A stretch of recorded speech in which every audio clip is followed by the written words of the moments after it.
Tell me the exact story, what happened, and how did you come to know, and how did you reach all the way to Bangalore? Okay, so ever since the tension had started increasing bit by bit, the Indian embassy and the university people told us that if you want to go back to India, you can go, and if you like to stay, you can stay here because it's safe. Because we used to live in the western side, and western side, it's almost safe. It's really safe in the western side than compared to the eastern side. But now, current situation, everything is not like none of the areas are safe for now. So that time when they are told that it's up to you whether you can leave or not, we had booked the ticket for 24th. And where I live, it's a place called Chernivtsi, which is about 9 to 10 hours away from the Kiev International Airport. So on 23rd night, I left to go to the airport, and from there I had my flight the next day. 20 kilometers before reaching the airport, I get a call by my dad saying that where are you, and the airports have been shut, so you have to go back to your place, you can't go to airport, and that your flight has been cancelled and everything. So that time we made the bus driver stop, we tried to convince him that take us back, and that same day in the morning a bomb had fallen near the place. We had no idea about it. That's big, and that is why the airport had been shut down. So then we convinced the driver, he took a turn, and while we were coming back, it took us 10 hours to reach that place. But while coming back, it almost took us 30 hours, because ever since the bomb had fallen, everyone from Kiev was heading towards the side we were going to. So we were stuck at the same, like, there was a point where we were stuck at the same place for more than 6-7 hours. So we came back, and on our way coming back, we saw so many army tanks, fire trucks, and everything. So we were very scared. So almost after 45 hours of journey, we reached our hostel, and over there, the Indian society and the embassy and everything, they had given a list, 5 lists of students. Each list had about 400, 500 students, and my name came out to be in the first list. So the moment I reached my hostel, there was already another bus which was heading towards the Romania border, and that was the bus I had to get into. And as soon as I came after 45 hours of journey, because my name was on the first list, I had to get into another bus immediately. So for me, it had been a lot, like for the past traveling for the past 3-4 days continuously. So I sat, whoever was there in the list one, everyone sat in the bus. We headed towards the Romanian border. Over there, everything went pretty smoothly, even though we had to wait for 2-3 hours for the process to happen. From there, we went to Bucharest airport, and from there, list 1 had the flight towards Mumbai, and list 2 had the flight towards Delhi. We boarded the flight, we came to Mumbai, and from Mumbai, people of different states, the states that had given, they had provided flights, we all came through their expenses, and others who lived in other parts of the states who did not, the government didn't expend for them, they traveled by their own thing. But the evacuation done by the Indian government and Indian embassy was very well done. But after that, for the list number 3, 4 and 5, it became a little bit difficult, because everybody got to know that the Romanian, you can escape from the Romanian borders.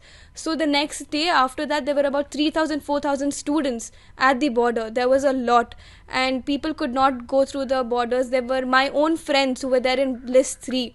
They had to wait there for 2 days, spend the nights in cold over there. But then the other list of students from my university, they made food and they gave it to them on the borders, provided them with blankets and everything. And now slowly, as days are proceeding, as hours are proceeding, people are getting into shelters, they're trying to come back. Even now the situation is not good for them, but I really hope the way we came smoothly and safely, my other people who are in the list and all others come back safely. Okay, all this you said, like you had 30 years of journey. How did you manage for food and other things? Actually, when I had traveled for the 24 hours journey, I mean on 24th when I traveled, I didn't know it's gonna take so long. So we had carried very minimal amount of snacks. We had gone there. So while our journey, when we came back, which became 30 hours of journey, that time we didn't have much of food or anything, because we didn't know it's gonna take so long. So wherever we tried, that we thought that we might get food here and there, we stopped over there. We tried to get into shops and try to get some snacks. So for some extent, we did get a few snacks. So the entire journey, we were living on some snacks. We had water, so that was fine. And then once we reached the Romanian border, The people of Romania were so giving. The moment we crossed the border, there were so many Romanians standing and giving us food. They literally filled the entire bus with food, which was very nice. So they gave us sandwiches, they gave us snacks, water. They provided us with everything. There was so much that we had to give it back to them. That this is way too much. So food was not an issue for us, but yeah, for the people who are still there, for my friends who are still in list number 3, 4 and 5, they are facing difficulties because list 3 people, because 2 days they had to spend on the borders. There were girls who were literally fainting because of less food and stuff. Later, the other students who are still in hostel, they provided them with food, blankets and stuff. So I really hope they ease it out for the people who are still in the borders and they come back safely. As we have seen the videos on Twitter and other social media platforms, like, Ukraine police, Ukraine army was misbehaving with Indian students. Is it true? Yes, actually, to some extent, it was true. We didn't expect so much to happen, but suddenly, actually, I didn't know about it. After coming back here, watching it on news and everything, I got to know that this is happening. And once I contacted my friends who were in the border, actually, I was in contact with one of my very close friend over there, and he told me, according to Indian Standard Time, at 4 a.m., that finally he sat into the bus and he is going to cross the Romanian border. That time, he did clarify and tell me, like, yeah, this was happening. But after that, the other heads came and they were trying to get the situation under control. So, any plans of going back to Ukraine? Yes, definitely. If the war becomes like the war gets over and things are back to normal, then definitely we would all want to go back over there, continue with our education over there. And it's just with the matter of time. Once the situation is calmed down, we all would like to go back. It's not that we are very scared now. We have gone through a lot. So it's fine. It's just we want to go back, continue with our studies. And yeah, we really like the city over there. It's really nice. I mean, the incidents what's been happening, there's a big war, and are you not a little afraid about it? Like, if in case you go in future, something might end up coming in future also? If I was living in the eastern side of Ukraine, then yes, I would have given it a second thought of going back there. But I know where I live and it is safe. It's just like 20 or 30 minutes away from the Romanian borders, or for the matter of fact, it is very safe in the western side. So even if there's something happening, I know that my place somewhere, it is gonna be safe. And I really hope the war gets over, everything is back to normal. So yeah, for me, I'm not really afraid of it because even now I know deep down that if anything happens again, we have the Indian embassy with us. They are not going to keep quiet because of their hard work and so much of time evacuating us they are spending. They might do it even in the further if something happens.